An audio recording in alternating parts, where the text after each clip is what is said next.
Don't know why Spaldings are saying they're out of stock, but there's another pallet going to get ready to go to them in a bit. Jenkinsons are here for Woodship. But rather than send Wagon Wagon, we send two at the same time.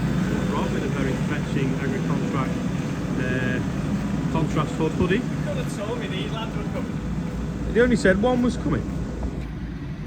I'm wearing a prototype long sleeve polo. I'll see what it's like today, and if it's good, we'll get some made. What do you think? So we're getting ready for doing some more of the new entranceway. And they're all going to say, do you want some road planings? Yes, perfect. So we're actually, for the first time ever, getting them tipped in the right place. If we ever get offered road planings, we never say no, because when you want them, you can't find them and they're dead expensive. Whereas if you take them off a job whenever, they work out quite reasonable. So get these tipped there. We've got to sort of move that a bit, got to lower the hedge or move the hedge. So we'll see when we get to it whether we lower it or we just move it when it comes to winter.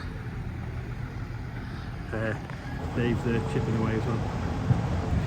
Ian's dizzy because he's been wrapping that pallet. We need a turntable. These are some seed socks on the way to Spaldings. I've had loads of messages of people saying that Spaldings are saying these are out of stock till the 12th of November. Well, what's actually happened is, for some reason, their computer that the reps can see is saying it's out of stock and they can't get it to change. But if you ring in Spaldings, they can order you one, and that they have got stock. John's carting some wheat into our shed for Bill and Joe. They're putting a bit of wheat in our shed because, like me, we're all expecting the price to go up, or we're hoping the price to go up, because we need the price to go up, because what it's cost us to grow is an absolute fortune. So we're going to store some of their wheat for them so that they've got room for putting barley, I think, and potatoes in one of the other sheds. There's a little bit of metal sort of popped up on the office lawn. That's why there's random chairs there, if anyone's spotted in the videos. Anyway, it's time to go. We've got the cordless 9-inch grinder, and I'm going to cut this off. It's like risen to the surface over the years, and my dad keeps catching it with a lawnmower. I'm going to try and chop it off under the ground. There you go, just cut a slice there now, and then hopefully a piece of angle iron, probably from when it used to be a pasture, and we used to, when the wooden posts would snap off, we'd strengthen them with angle iron. Been wearing these goggles, and look, everything looks bright and sunny. Pretty cool these. If you're having a dull day, stick them on. Because of the poor crops, we can't reach the plug off the pile, so Andrew's going to try and use the ladder as like a surfboard, see if he can reach the plug. Our survey says no. Oh, nearly.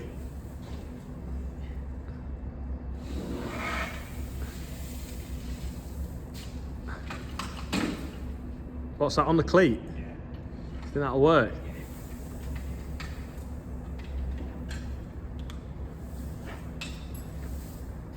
I don't think it will. Just try it now on the pile as it was, because the pile's flown down a bit.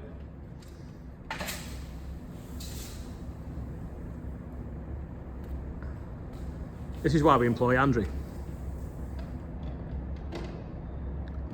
Oh. We're going to have to get the basket, aren't we? So we're going to have to move that tractor, that tractor, that tractor, and that tractor, and then bring the basket in here. Don't! Unless you get your piece of wood. I'll tell you what, rake the pile down.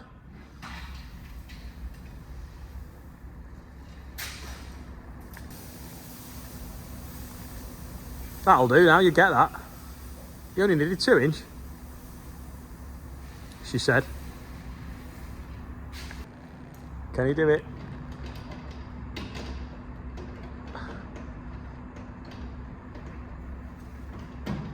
Hey! Is it switched on, or is there a switch at the top? It's on. Hey! Don't know, we're just getting these fans on. So according to Andrew, if you're walking on piles, skinny jeans is the future because you don't get it in your boots. You know how I had to take mine up the other day? Well, he always wears skinny jeans, so it was uncomfortable all day. Comfy. But for like Tesco's finest. every 3 weeks when we have to go on a pile of grain, or 2 weeks, whatever, it's fine because he don't get it in his boots or his socks. Nothing. Even the rape. Even the rape. There we go. Skinny jeans. Look like a sparrow most of the time, like, but. Are you on holiday again? On holiday again. It used to be part-time Tom, and he's now part-time Pem. I've Keep said- your eye at him. He's at the Goodwood Revival Festival. He said, Yeah, buy him a drink. I'll buy you a drink. See you at Spots Meet. Thank you. See you all. later. Cheers, mate. Have a good time. Yeah, Tom's dad, Tom Pemberton's dad, the ginger guy, they're off to the Goodwood Revival Festival. So if you see him there, buy him a drink. Just talking to the postman, and a knock-on effect to the Queen dying probably means that that will have to change, but who knows when. Just going to do a quick video of the yard and the chip pile. Absolutely empty because it doesn't stay like that for long. There's just this little tiny bit here where Dave's just tidied up, and there's a few awkward shaped ones that don't want to go through the chipper, but give it an hour or so and we'll probably have a few more loads ready to go through. The offices have been moaning that the car park's always full because some of our lads have been parking on it, so we're just going to make some road planings on this area here so that we can our lads can park on here. We'll just put some logs to block the way so people can't come through the office and drive straight into the yard. We're just picking through some of these ones that haven't gone through the chipper. How neat that is. Not bad considering I don't drive it much. Oh, he's doing that big bucket on there. Dave's just doing a bit of double chipping now. The pile didn't stay empty for long, there's some here already. There's always something going on, i.e. we've been sorting out this bit here ready for the gateway, and we've had to find the manhole that had been lost. So James is just digging that out now. I'm going to put a new gully pot in it. But yeah, we need to get this finished and we start using it. Road planing that up, then cars can park there. So when they come in the new driveway, they'll park there on what used to be that horrible bund that we dug out. So we just need to stone this up. Back on the sprayer, we're going to go and do some glyphosate, so round up in some where we had beans ready for drilling with wheat. Hopefully that'll dry and we'll be on sowing again tomorrow, maybe the day after. I've got the pre-emerging spray, even though it's now emerged, to put on the wheat that we sown sort of 10 days ago, but I don't want to go on that till the top's dry. But it doesn't matter going on these fields now, hopefully, because there's nothing growing in them, and what is growing in them I want to kill. Can you see this on the camera? But there's a massive spider's web there. See, it's like huge. It's like the size of an umbrella.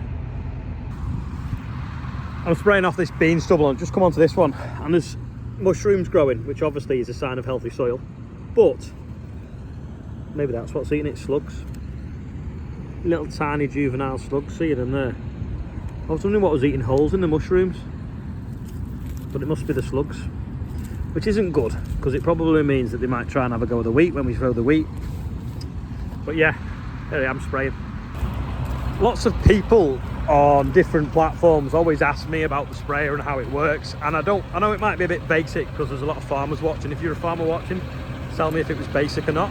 But just a quick overview of the sprayer, because we kind of take it for granted, but basically it's made so it's got loads of ground clearance, it's dead high, so that is why the chassis is quite flat underneath.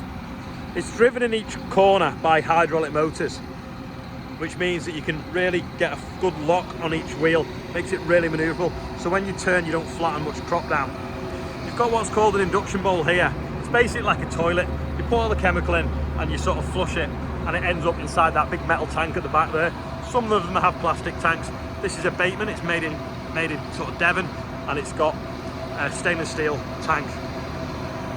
We go around the other side. There's a ladder that folds up. There's a birthday bumper, if you don't know what that is. It's where we put people's birthdays on. Diesel tank there. Engine at the back, John Deere engine, cooling packs, basically a big fan. Battery lockers, AdBlue tank, a diaphragm pump. So you have a diaphragm pump because it'll pump not just water, but it pumps chemical as well and fertiliser.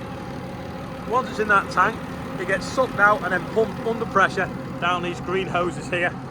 Once it's in the green hoses, it then arrives at the back in what's called a boom. The boom is 36 metres wide, so 18 metres that way and 18 metres that way. The idea of it being so wide is when we go up and down the field, we're only damaging every 36 metres with the wheels. The wheels on this at the moment are quite wide. That is so that we don't make much of an imprint when we go on the soil at this time of year in the winter. So if we basically spread the load over a wider area. In the summer when the ground's drier and the crop's taller, we will put a narrower wheel on so that we minimise the damage to the crop. But basically, we pump either the spray or the chemical along the lines a little air valve here, opens the nozzle. The nozzle is one of them, and it sprays out in a fan shape. They're every 40 centimeters, and then the idea is that fan and that fan meet in the middle, and it gives us like this complete coverage of the ground, but with not any overlap. The yellow bits on the boom are what's called a dribble bar. So that is what we put liquid fert on with, and the idea is it dribbles out in streams and hits the floor without touching the plant, because sometimes the chemical could scorch or burn the plant. So that is a quick overview of the sprayer and how it works. We fill it through this point here as well with water, and that on the back is a big filter. Sorry if that was basic for any farmers watching, but I'm sure there's quite a lot of people that watch non-farms. In fact, we've not done this for a while.